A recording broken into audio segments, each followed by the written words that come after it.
Hi guys, welcome to another episode of the Weekly Match. We're so excited. This is your favorite spot for all things romance and beyond. Today we're swooning, oh my gosh, we're so excited, over The Charm of a Cowboy, a sweet contemporary romance by Trena VanHoff. Oh my Lanta, it's gonna be a rough day. About finding love where you least expect it. We all know this is right up Miranda's alley. Yeah. Miranda's our contemporary romance girl. Definitely. I love it too, but Trena, welcome to the show. We're so excited you're here. Can you give us a quick introduction about you and your books and all the things, Trena? I am Trena VanHoff, and I am a romance author out here in Utah. This is my third book published. It's the first in the Charmed series, and book 2 will be coming out in November. I started writing since I was young. I always had a little notebook, wrote a little story in. Really got into it when I was in nursing school. My family, the oldest daughter, has gotten married, had a daughter, got divorced for the last 4 generations, and I am the oldest daughter. So I was terrified. And my husband would joke when we were dating about this curse. And I'm like, oh my gosh, what are we going to do? Thank goodness our oldest is a son. So I saved it. Yes. But I started writing a book about witches just kind of as a joke of oh, this curse, how funny. And then when we were going through infertility, I put all of my passion into it, had to put focus into something.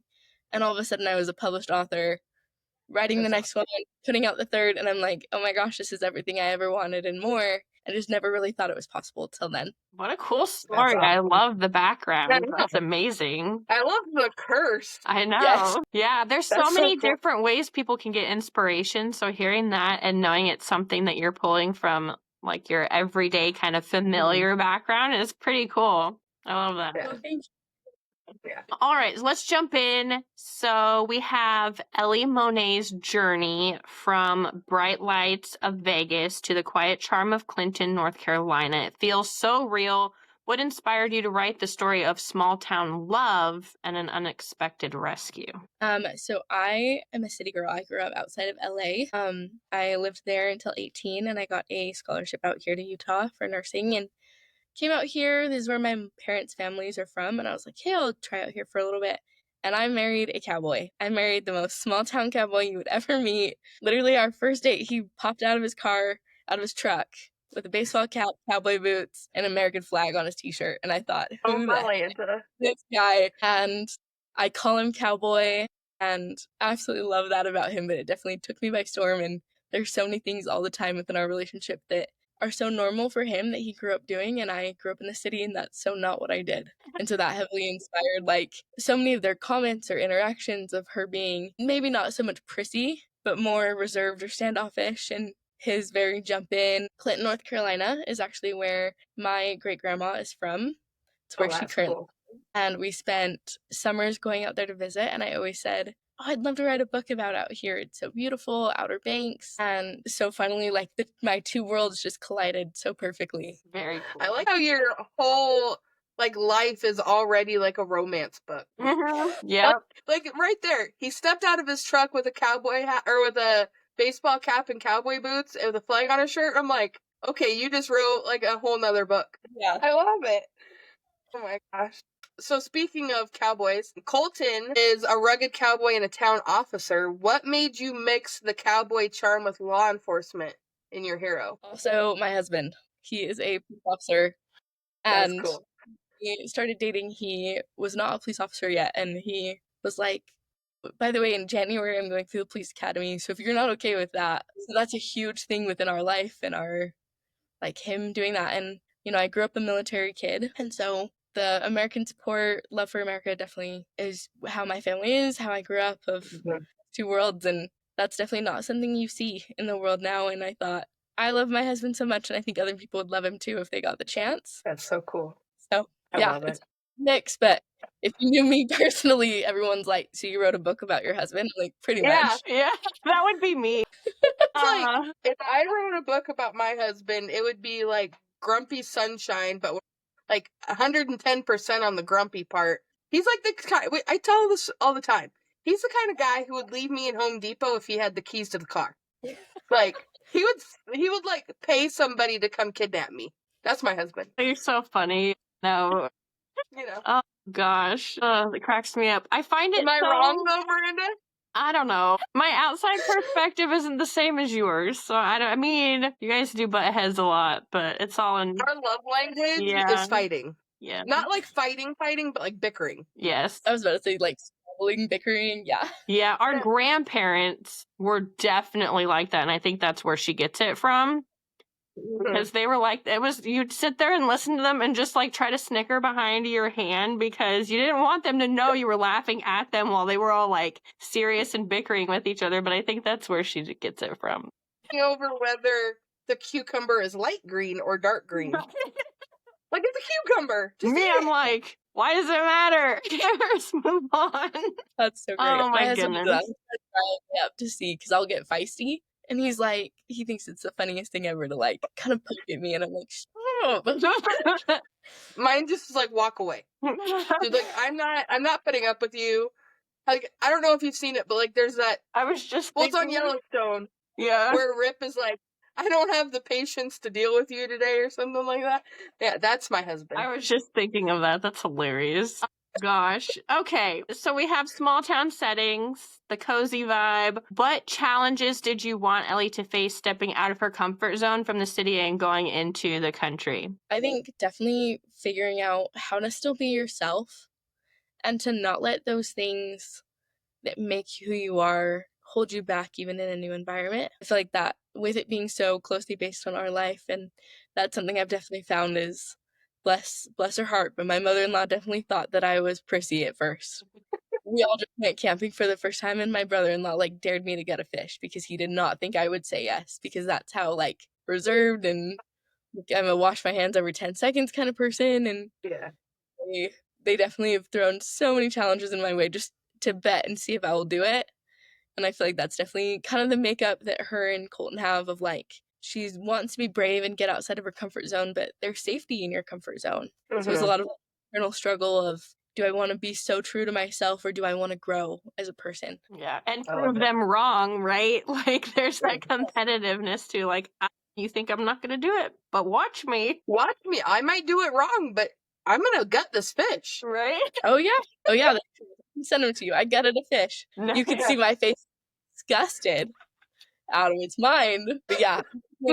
So we grew up like not necessarily like it's kind of the country. It's like hay fields, but we're close enough to like the bigger city that I don't know. I don't really my husband's country. He grew up like an hour north, like in the mountains. I'm like outskirts city. And it's funny because my oldest daughter, when she was little, we'd go fishing and stuff all the time. And my oldest would literally sit on the dock, like, poking the fish's eye. And I'm like, what are you doing? And my husband's like, she's playing with the fish. I'm like, well... So, it, like, I don't know. It's not necessarily that I have, like, the city in me, but it's, like, some things I'm like, why are we doing that? Right? Like, yeah. I don't understand. Your middle one is definitely... I think... Okay, so I live in the city, even though we grew up, like, in the country. And her middle child stays with me during the summer. Like, she's been here all summer. And she's totally Valley girl. She is. She is. She's a high school cheerleader.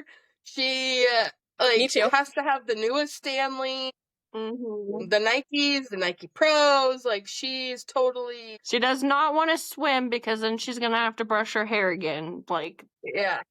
Yes. Girl after my... my oldest is like, let's go to Goodwill. Let's, like... Look what I found on Facebook Marketplace. And Zoe, my middle, was like, but Mom, I found these brand new shoes on StockX and they're $400. And Miley's like, okay, but I can find these shoes on like Poshmark for $40.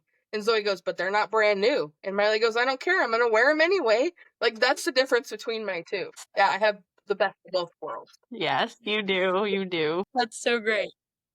So I know we were talking about her sweetness, but how did you balance the sweetness of a romance with the tension of two very different worlds colliding? I think definitely being able to rely on my own life with that, but being able to see that I feel like sometimes, a lot of times in romance, if someone changes, it's seen as like a negative. Like if they're changing their character, it's like, oh, he's asking her to change or she's not enough. And I hate that that's the stereotype because I feel like growth is growth for a reason. We're always supposed to be growing and changing, and so that was one thing I heavily focused on was, like, she is still her, 100% throughout the whole book. She's wearing high heels. They might change to wedges sometimes depending on what they're doing, but she is still 100% herself and genuine in that way, because who you are doesn't need to change just because you're falling in love. Yeah. You're totally able to blend into another person. Mm-hmm.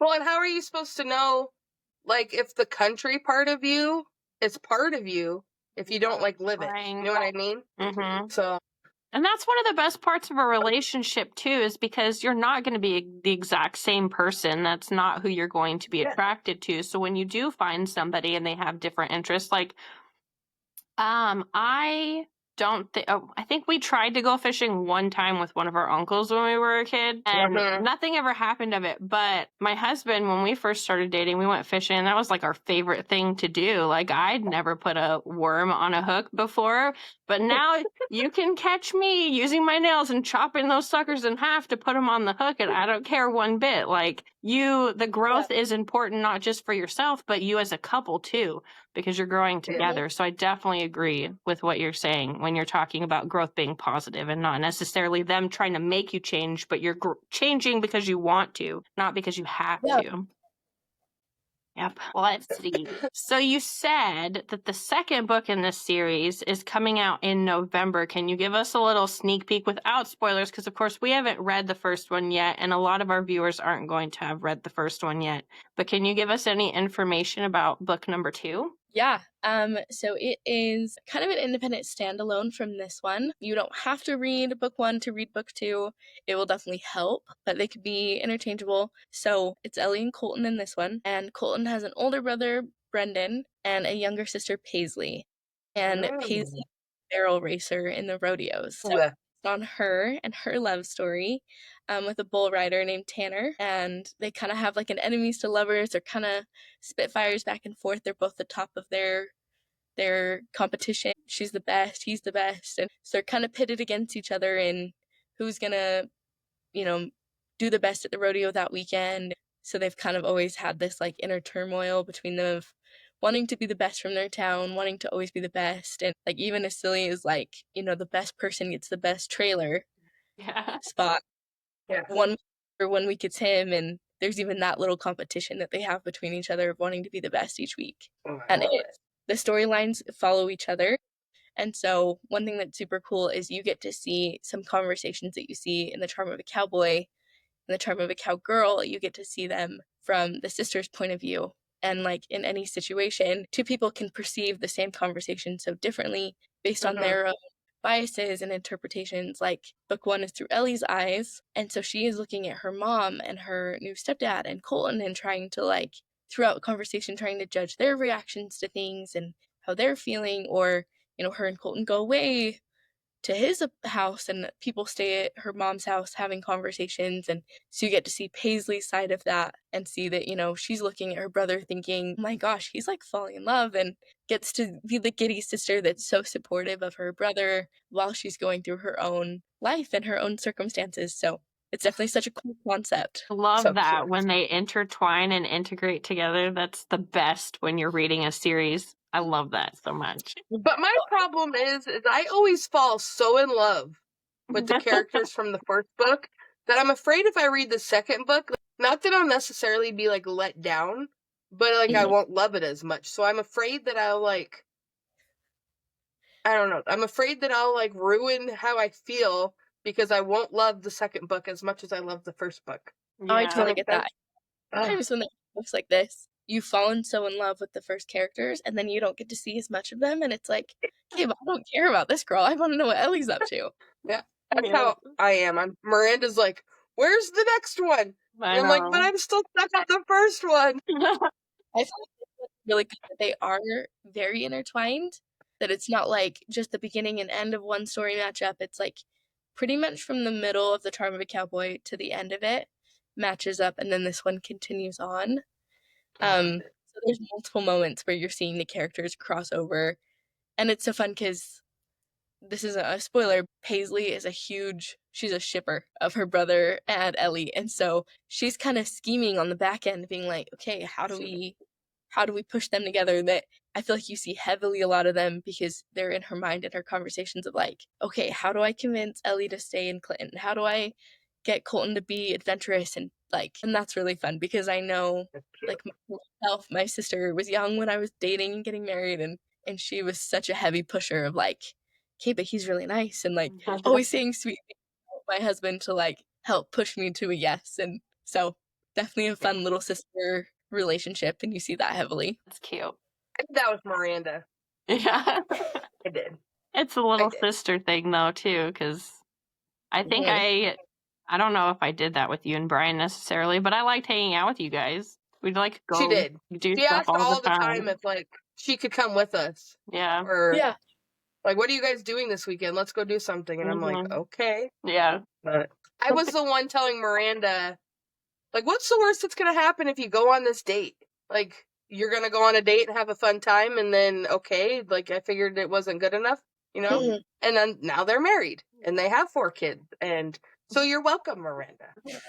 Oh, you're such a dork. Okay, we're gonna play a little fun game of lightning round Q&A. So answer right off the top of your head, first thing that comes to mind, all of the good things. Okay, you ready? Okay, Perfect. coffee or tea? Soda. Or something. Diet Dr. Pepper, Diet Coke.